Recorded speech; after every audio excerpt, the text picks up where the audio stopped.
I've been swimming through the gravy for a long time and I just want to get to the main portion of the meal. It's like that sometimes. All right. Okay, so another thing is punctuation. Now, punctuation is key and it's necessary.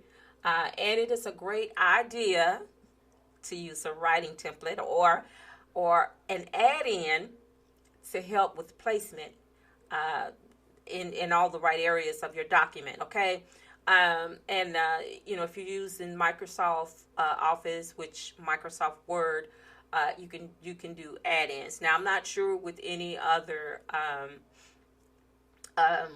word processing product because I'm mainly on Microsoft, and I do have I do write sometimes on Apple, but I don't know if they are compatible with a lot of the add-ins. So if you're using a Mac or whatever, I don't own one, so I don't know. But anyway, with Microsoft, you can do the add-ins, and they have a lot of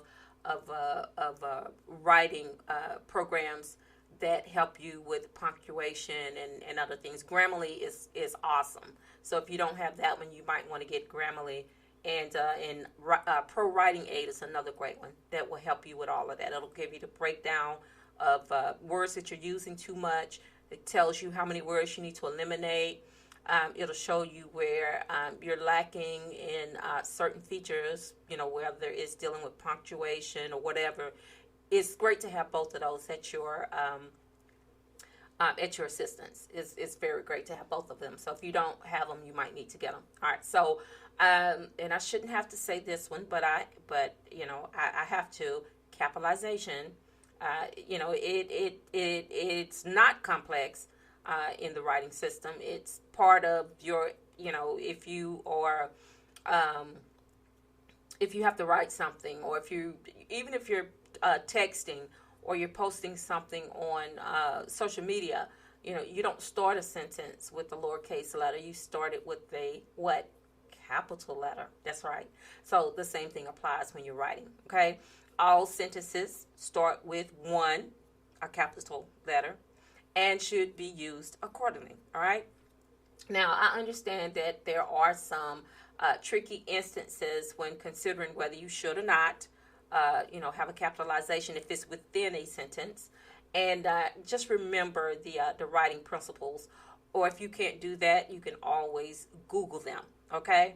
All right. So the next one is reading. And we know that reading is what? Fundamental. We learned that at a very early age. All right? At least I did.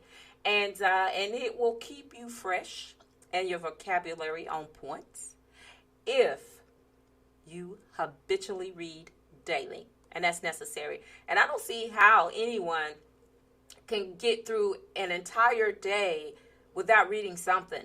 I mean, if you are a social media addict, I'm sure you're reading those posts. And, and sometimes, I read a lot of the posts. I'm not necessarily an addict, but, I am on social media quite a bit. But still, I read a lot of the posts, and I'm cringing because I'm like, okay, there is no punctuation, run-on sentences, you name it, it's there.